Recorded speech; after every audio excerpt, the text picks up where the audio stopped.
Hello students, how are you all? Welcome to our channel Digitizing Education.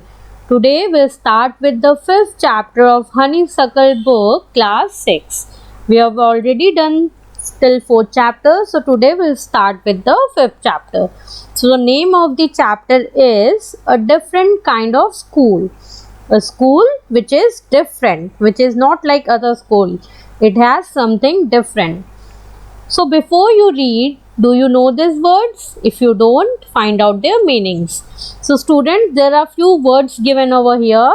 So if you don't know the meaning of this word, you will first know the meaning of this word because these are the words which are used in our chapter. So it is better we learn it before. So our first word is bandage. Now student, do you know what is bandage? Bandage क्या होता है? Bandage जब हमें कहीं चोट लग जाती है, कोई इंजरी हो जाती है, कुछ कट लग जाता है, सो हम उसको जिस चीज़ से कवर करते हैं that is known as bandage. It is a strip of fabric used specially to cover dress and bind up wounds. Wounds मतलब होते हैं चोट जो हमें लगी है, दैट इज़ चोट. तो जिस स्ट्रिप ऑफ फैब्रिक से हम उसको कवर करते हैं या ड्रेसिंग करते हैं अपने चोट की, that is known as bandage. Now what is crutch? Student, crutch is a long stick which is used by a lame person. Lame person means those who cannot walk, जो चल नहीं सकते, तो चलने के लिए उनको सपोर्ट की ज़रूरत होती है. सो क्रच जो होता है वो एक लॉन्ग स्टिक होता है एंड उसके टॉप में एक क्रॉस पीस ऐसे बना होता है जिसको अपने आर्म में यूज़ करके जो लेम पर्सन है उसके सपोर्ट से चलते हैं. That is known as crutch. Now cripple. Cripple का मतलब क्या है?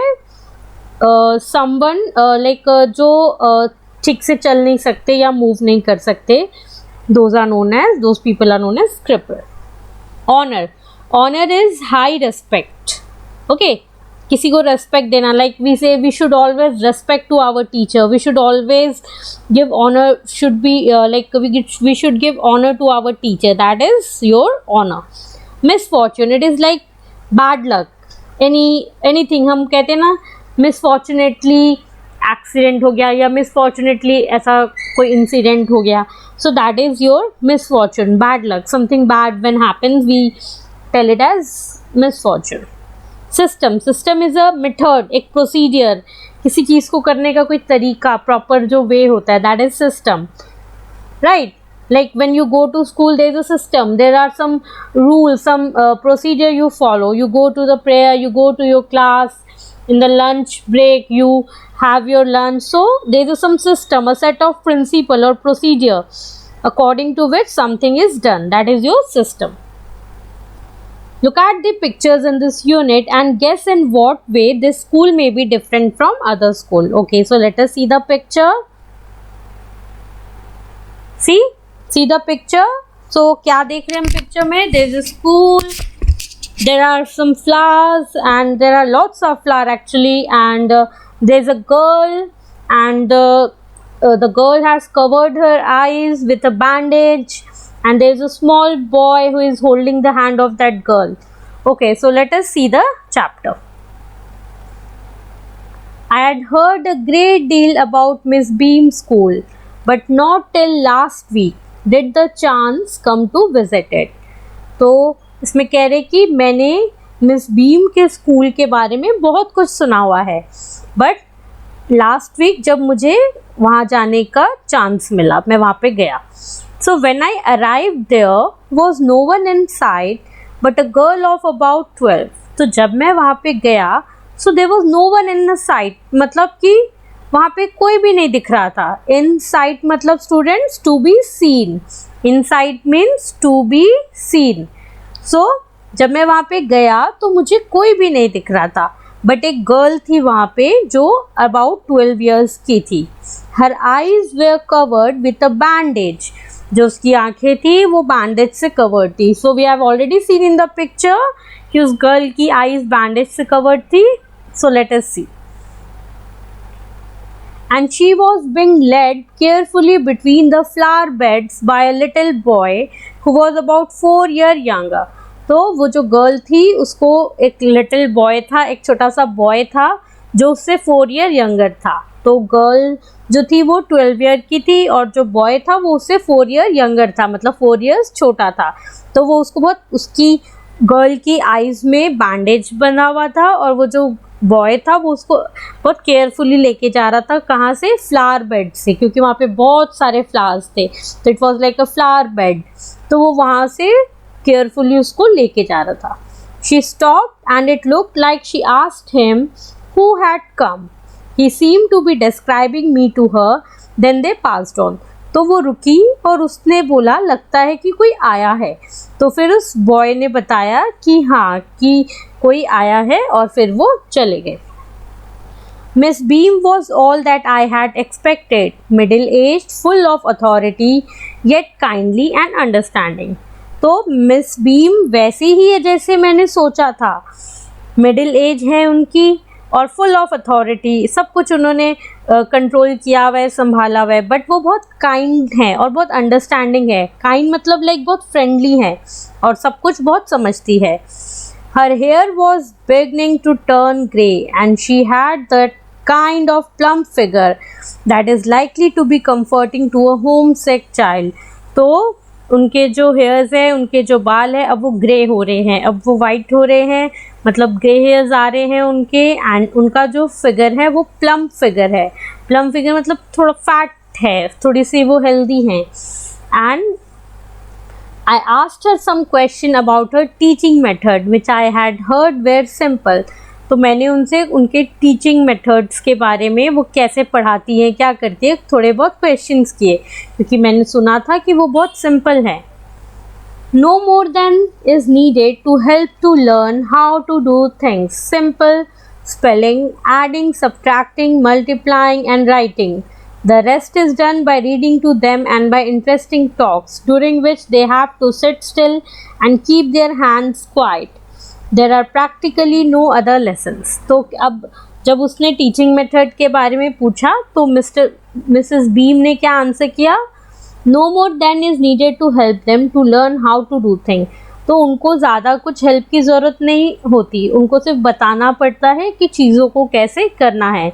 लाइक थोड़ी बहुत स्पेलिंग्स हो गई, ऐड करना, सब्ट्रैक्ट करना, मल्टीप्लाई करना या लिखना कैसे है। The rest is done by reading to them. बाकी चीज़ें उनके सामने जब हम पढ़ते हैं तो उससे हो जाता है। और कुछ इंटरेस्टिंग बातें होती है, during which they have to sit still and keep their hand quiet. तो जब इंटरेस्टिंग टॉक्स हो रहे होते हैं, बातें हो रही है, तो उनको चुप से बैठना होता है and they have to sit still and keep their hand quiet. They are practically no other lesson. और कुछ भी नहीं है, और कुछ भी पढ़ाने की कोई लेसन हम उनको नहीं पढ़ाते। The real aim of this school is not so much to teach thought as to teach thoughtfulness, kindness to other and being responsible citizen. तो मिसेस बीम कह रही है इस स्कूल का जो रियल एम है, मतलब जो गोल है, वो सिर्फ पढ़ाना ही नहीं है, राइट। स्कूल का जो एम है वो उनको थॉटफुलनेस बनाना, काइंड बनाना और एक रिस्पॉन्सिबल सिटीज़न बनाना है। थॉटफुलनेस बनाना मतलब सबके बारे में सोचना, to take care of everyone, to be very kind and very friendly with everyone and to be a responsible citizen. Responsible citizen मतलब रिस्पॉन्सिबल सिटीजन कौन होते हैं? जिनको पता होता है अपनी जिम्मेदारी के बारे में। So those are responsible citizen. Look out of the window a minute will you. अब मिसेस बीम कह रही है एक बार विंडो से बाहर देखो, देखोगे? So I went to the window which overlooked a large garden and a playground at the back. What do you see? Miss Beam asked. तो विंडो से बाहर जब देखा तो बाहर क्या था? एक बहुत बड़ा गार्डन था और उस बैक में एक प्लेग्राउंड था। तो what do you see? Miss Beam ने पूछा क्या देखा तुमने? I see some very beautiful grounds I said and a lot of jolly children. मैंने देखा ब्यूटीफुल ग्राउंड है और बहुत सारे जॉली चिल्ड्रन है। जॉली चिल्ड्रन मतलब स्टूडेंट, जॉली का मतलब हैप्पी एंड चेयरफुल। जो बच्चे हैं वो बहुत खुश है, बहुत ज़्यादा ही खुश है और इन्जॉय कर रहे हैं। It pains me though to see that they are not also healthy and active looking. तो कह रहे कि पर मुझे बहुत पेन हो रहा है, मुझे बहुत तकलीफ़ हो रही है, क्योंकि मैं देख रहा हूँ कि वो सारे हेल्दी नहीं है और एक्टिव लुकिंग नहीं है, सब एक्टिव नहीं है, सब कुछ खुद नहीं कर पा रहे. When I came in, I saw one poor little girl being led about. She was some trouble with her eyes. Now I can see two more with the same difficulty. कि जब मैं अंदर आया था स्कूल में, मैंने देखा एक लड़की थी और वो बहुत ट्रबल में थी, उसके आईज़ में बहुत ट्रबल था और उसको ऐसे पकड़ के लेके जाया जा रहा था. अब मैं देख रहा हूँ कि और दो ऐसी गर्ल्स हैं जिसको सेम डिफ़िकल्टी है, जो जिनके आईज़ में भी पट्टी बंधी हुई है. And there is a girl with a crutch watching the others at play. और एक लड़की है जिसने क्रच लिया हुआ है. क्रच मतलब स्टूडेंट मैंने आपको बताया था, जो चल नहीं सकते वो यूज़ करते हैं, लॉन्ग स्टिक होती है. सो मैं देख रहा हूँ कि एक लड़की भी है जो क्रच लेके देख रही है कि सब कैसे खेल रहे हैं. She seems to be a hopeless cripple. ऐसा लग रहा है कि वो एक होपलेस क्रिपल है, मतलब कि वो क्रिपल है. क्रिपल का मतलब जो चल नहीं पाते. तो अब उसको कितना होपलेस, कितना अनफॉर्चुनेट फील हो रहा होगा कि वो ऐसे खेल नहीं सकती. Miss beam laughed. Oh no, she said, she is not really lame. This is only her lame day. The others are not blind either. It is only their blind day. I must have looked very surprised, for she laughed again. तो miss जब ये सारी बातें वो बता रहा था तो मिस बीम को हंसी आ गई. वो बोल रही है, no she is not a lame. वो लेम नहीं है, ऐसा नहीं है कि वो चल नहीं सकती. आज उसका लेम डे है. और जो बाकी लोग हैं वो भी, जिन्होंने आँखों में बैंडेज बांधा हुआ है, वो ब्लाइंड नहीं है. ब्लाइंड मतलब जो देख नहीं सकते, तो ब्लाइंड नहीं है, ये उनका ब्लाइंड डे है. So I must have look very surprise. तो वो बहुत सरप्राइज हो गया कि ये क्या कह रही है वो. तो मिस बीम जो थी वो उसका चेहरा देख के हंसने लग गई. This is a very important part of our system to make our children appreciate and understand misfortune. We make them share in misfortune too. तो कह रही है कि ये मिस बीम बता रही है, ये हमारे सिस्टम का एक पार्ट है कि हम जो भी चिल्ड्रन थे स्कूल में उनको समझवाते हैं कि मिसफॉर्चून क्या है. मिसफॉर्चून मतलब कोई बैड कंडीशन या बैड लक. तो ये क्या है, तो हम इसीलिए उनको इस चीज़ को करवाते हैं. Each term, every child has one blind day, one lame day, one deaf day, one injured day and one dumb day. तो इन सब बच्चों को एक ब्लाइंड डे होता है, एक लेम डे होता है, एक डेफ डे होता है, एक इंजर्ड डे होता है और एक डम डे होता है. During the blind day, their eyes are bandaged absolutely and they are on their honor not to peep. The bandage is put on overnight so they wake up blind. This means that they need help with everything. Other children are given the duty of helping them and leading them about. They all learn so much this way, both the blind and the helper. तो school में क्या system था student, इन्होंने days बनाए हुए थे जिसमें बच्चों का एक दिन उनको ब्लाइंड डे होता था, तो उनको आँखों में पट्टी बैंडेज बांध दी जाती थी और उनको ये जो बैंडेज है वो एक रात पहले ही बांध दी जाती थी. अगर आज मेरा ब्लाइंड डे है तो पहले वाली रात को ही उनके आँखों में बैंडेज बांध देते थे, ताकि जब वो सुबह उठे तो उसको पता चले सब कुछ कैसे करना है. ठीक है. और इनको जो बाकी कुछ स्टूडेंट है उनको ड्यूटी दे दी जाती थी कि वो इन जो ब्लाइंड डे हैं, जिनका आज ब्लाइंड डे है, उनको हेल्प करे, उनको हर चीज़ काम करने में हेल्प करे.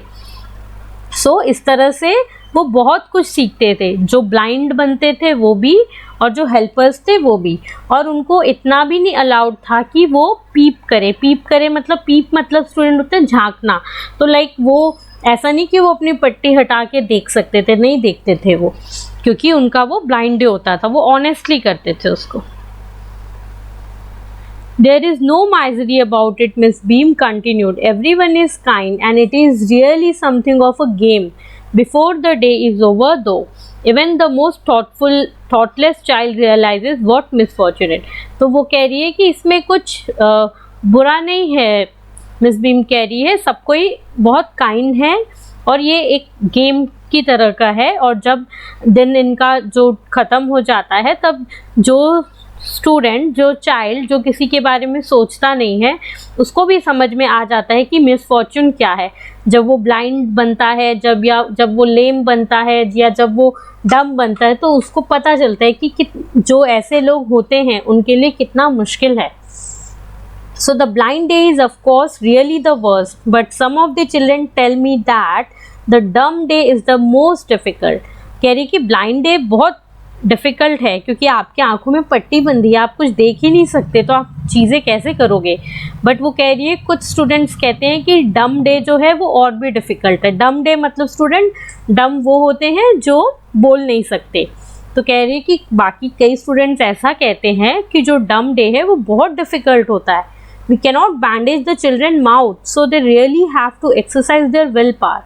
क्योंकि हम स्टूडेंट्स के माउथ पे बैंडेज नहीं लगा सकते, उनके मुंह पे पट्टी नहीं बांध सकते, तो उनको अपने विल पावर को यूज़ करके चुप रहना होता है। जब आपका डम डे होता है, आपको बोलना नहीं होता और आपके मुंह पे पट्टी भी नहीं होती, तो आप अगर आपसे कोई बात करे, so you have to control, आपको अपने आप को कंट्रोल करना होता है कि मुझे नहीं बोलना है क्योंकि ये आज मेरा डम डे है। Come into the garden and see for yourself how the children feel about it. अब मिस बीम कह रही है उसको, आओ मेरे साथ गार्डन में चलो और देखो कि चिल्ड्रन क्या फील करते हैं इसके बारे में। Miss Beam led me to one of the bandage girl. तो मिस बीम उसको एक बैंडेज गर्ल के पास ले गए। Here is a gentleman come to talk to you, said Miss Beam and left us. Miss Beam ने कहा, एक gentleman आया है, वो आपसे बात करना चाहते हैं, और वो खुद वहाँ से चली जाती है। Don't you ever peep, I asked the girl. तो वो उस लड़की से पूछता है, क्या तुम कभी पीप नहीं करती, ऐसे बैंडेज हटा के झांकती नहीं हो, देखती नहीं हो? Oh no, she exclaimed, that would be cheating. तो वो बोलती, नहीं, मैं ऐसा कभी नहीं करती, ये तो चीटिंग हो जाएगा। But I had no idea, it was so awful to be blind. You cannot see a thing. You feel you are going to be hit by something every moment. So it's such a relief just to sit down. तो कह रही है कि पर मुझे कोई idea नहीं था कि ब्लाइंड होना इतना बैड है। Awful means student, I have no idea it was so awful to be blind. Awful का मतलब होता है बैड, कि ब्लाइंड होना इतना बुरा है, आप कुछ नहीं देख सकते और हर टाइम ऐसा लगता है कि आप किसी चीज़ से आपको हिट ना हो जाए मतलब लग ना जाए। जब आप जा रहे हो, आपको कुछ नज़र तो आ नहीं रहा, तो आपको कहीं किसी चीज़ से आप टकरा ना जाओ और आपको लग ना जाए। तो कह रही है, इससे अच्छा होता है कि चुप से बैठ जाओ, क्योंकि हमेशा डर लगता है कि कहीं पे भी कुछ लग ना जाए, कहीं चोट ना लग जाए। Are your helpers kind to you, I asked. तो वो लड़का पूछता है, क्या आपके जो हेल्पर्स हैं वो आपके साथ फ्रेंडली है, आपकी हेल्प करते हैं? Fairly, but they are not as careful as I shall be when it is my turn. तो ये होते तो है, पर इतने भी नहीं होते जब मैं होंगी, जब मेरी टर्न आएगी। Those that have been blind already are the best helpers. जो एक बार ब्लाइंड बन जाते हैं वो बहुत अच्छे हेल्पर भी होते हैं। It's perfectly ghastly not to see, I wish you would try. तो कह रही है कि तो वो जो मेरी हेल्प करते हैं, वो मेरी हेल्प तो करते हैं, बट वो इतने अच्छे से नहीं कर पाते जैसे मैं कर पाती हूँ, क्योंकि जब आप एक बार ब्लाइंड बन जाते हो ना स्टूडेंट, तो आपको पता चल जाता है कि हाँ कैसे करना है, तो वो बहुत अच्छे हेल्पर बन जाते हैं। It's perfectly ghastly not to सी, मतलब ये बहुत अनप्लेजेंट है, बहुत बुरा चीज़ है कि आप नहीं देख सकते। I wish you try, shall I lead you anywhere, I asked. तो वो पूछ रहे कि मैं आपको कहीं ले जाऊं, तो अब देखते हैं वो क्या कहती है। ओ यस शी सेड, उसने बोला हाँ ले जाओ। Let's go for a little walk, चलो थोड़े से वॉक के लिए चलते हैं। Only you must tell me about things, तुम मुझे सिर्फ चीज़ों के बारे में बताते रहो। I shall be so glad when today is over, the other bad days cannot be half as bad as this. कह रही है कि आज का दिन जब ख़त्म होएगा तो मुझे अच्छा लगेगा कि ख़त्म हो गया। The other bad days cannot be half as bad as this, मतलब बाकी जो दिन होते हैं वो इतने भी बुरे नहीं होते जो आज का है, क्योंकि मुझे कुछ दिख ही नहीं रहा। Having a leg tied up and hopping about on a crutch is almost fun, I guess. Having an arm tied up is a bit more troublesome because you cannot eat without help and things like that. तो वो कह रही कि जब आपके legs को tie कर दिया जाता है, बांध दिया जाता है और आपको हॉप करना होता है, तो ये एक फ़न की तरह होता होगा। और जब आपके हाथों को बांध दिया जाता है तब तो आपको बहुत मुश्किल होती होगी, क्योंकि आप किसी के हेल्प के बिना खा नहीं सकते। I don't think I will mind being deaf for a day, at least not much. और किसी एक दिन अगर डेफ बनना पड़े मतलब जो सुन नहीं सकते, तो इतना मुश्किल नहीं होता। But being blind is so frightening, पर ब्लाइंड होना बहुत ही मुश्किल है। तो लड़की बता रही है कि जब हमारा जो ब्लाइंड डे होता है वो सबसे मुश्किल होता है। जब हम डेफ बनते हैं तो भी मुझे कोई इतनी मुश्किल नहीं होती, जब हमारे पैर बांध दिए जाते हैं और क्रच यूज़ करते हैं तब भी इतनी मुश्किल नहीं होती, पर जब हमारे आर्म्स बांध दिए जाते हैं तो हम खा नहीं पाते, हमें खाना खाने के लिए हेल्प की ज़रूरत पड़ती है। बट ब्लाइंड डे जो है वो सबसे ज़्यादा मुश्किल है। My head aches all the time just from worrying that I will get hurt. मेरा जो सिर है वो हमेशा एक करता रहता है, मतलब हमेशा दर्द होती रहती है कि मेरे को कहीं लग ना जाए, क्योंकि कुछ दिख नहीं रहा होता। Where are we now? अब वो लड़की पूछती है अभी हम कहाँ हैं? In the playground I said, तो बताता है कि हम अभी प्ले ग्राउंड में हैं। We are walking towards the house, हम हाउस की तरफ जा रहे हैं। Miss Beam is walking up and down the garden with a tall girl. Miss Beam जो हैं वो एक टॉल गर्ल के साथ ऊपर नीचे गार्डन में जा रहे हैं। What is the girl wearing? My little friend asked. तो उस गर्ल ने क्या पहना हुआ है? A blue cotton skirt and a pink blouse. I think it's Millie, she said. तो वो लड़की कहती है अच्छा, उसकी आंखों में पट्टी बंधी हुई है, पर वो बता रही है कि अच्छा ये मिली हो सकती है। What is the color of her hair? तो उसके हेयर का क्या कलर है? Very light. Yes, that's Millie. She is the head girl. तो वो लड़की कहती है अच्छा वो मिली ही है, वो हेड गर्ल है स्कूल की। There's an old man tying up roses, I said. बोल रहे कि वहाँ पे एक ओल्ड मैन है जो रोजेस को बांध रहा है। Yes, that Peter, he is the gardener. हाँ वो पीटर है, वो गार्डनर है। And he is of 100 years old. And here comes a girl with curly red hair. She is on crutches. तो वो कह रही कि एक कर्ली रेड हेयर वाली एक गर्ल है और उसने क्रचेज यूज कर रही है, क्रचेज लिए हुए। Yeah, that's Anita. And so we walked on. Gradually I discovered that I was 10 times more thoughtful than I ever thought I could be. I also realized that I had to describe people and things to someone else. It made them more interesting to me. When I finally had to leave, I told Miss Beam that I was very sorry to go. Ah, she replied, then there is something in the system after all. तो अब वो चलते गए, वो उसको सारा कुछ explain कर रहा था, किसको? उस गर्ल को, क्योंकि वो गर्ल की आंखों में पट्टी बंधी हुई थी, तो वो तो देख नहीं सकती थी। तो वो बॉय जो था वो सारा कुछ बता रहा था कि कौन क्या कर रहा है, कहाँ पे क्या है। अब उसको लगा कि हाँ अब तो मैं बहुत ज़्यादा थॉटफुल हो गया हूँ, मैं कितने अच्छे से डिस्क्राइब कर पा रहा हूँ सब कुछ, तो उसको बहुत इंटरेस्टिंग लगा। अब उसको जाना था, क्योंकि वो तो स्कूल में सिर्फ देखने के लिए ही आया था, विजिट के लिए गया था। फिर उसने मिस बीम को बोला कि I was very sorry to go, मतलब मुझे बहुत वो अच्छा नहीं लग रहा कि मैं यहाँ से जा रहा हूँ। तो मिस बीम ने बोला इसका मतलब हमारे सिस्टम में ज़रूर कुछ ना कुछ है। ओके स्टूडेंट्स, सो ये था हमारा चैप्टर। सो देखो कितना डिफरेंट स्कूल था, वहाँ पे क्या सिखाया जाता है स्टूडेंट्स को, वहाँ पे स्टूडेंट्स को सिखाया जाता है कि आपको कैसे थॉटफुल बनना है, कैसे एक दूसरे की हेल्प करनी है, कैसे काइंडली सबके साथ बिहेव करना है। और वो ये सब कैसे सिखाते थे, सबको अलग अलग डेज देते थे, जैसे कि ब्लाइंड डे, लेम डे, डेफ डे। तो इस तरह से क्या होता था, जैसे ब्लाइंड डे में किसी उनके साथ एक हेल्पर देते थे जो उनकी हेल्प करते थे। तो इस तरह से वो जो स्कूल था वो बहुत ही डिफरेंट स्कूल था, इज़न्ट इट? नॉर्मल स्कूल में ऐसा नहीं होता ना स्टूडेंट्स को, बहुत ही डिफरेंट स्कूल था जहाँ पे स्टूडेंट्स को थॉटफुल बनना, बहुत काइंड बनना, बहुत हेल्पफुल बनना और ये सब सिखाते हैं। सो हमने क्या सीखा इस लेसन से? हमने ये सीखा कि अगर हमारे स्कूल में ये सिस्टम नहीं फॉलो हो रहा तब भी हमें हर किसी की हेल्प करनी चाहिए। कभी कोई देख नहीं सकता तो उसकी हेल्प करनी चाहिए, कभी कोई चल नहीं सकता उसकी हेल्प करनी चाहिए। तो जो हमें हर किसी की हेल्प करनी चाहिए। Okay, so keep watching Digitizing Education for upcoming videos. Like, share and subscribe our channel. Goodbye. Bye bye.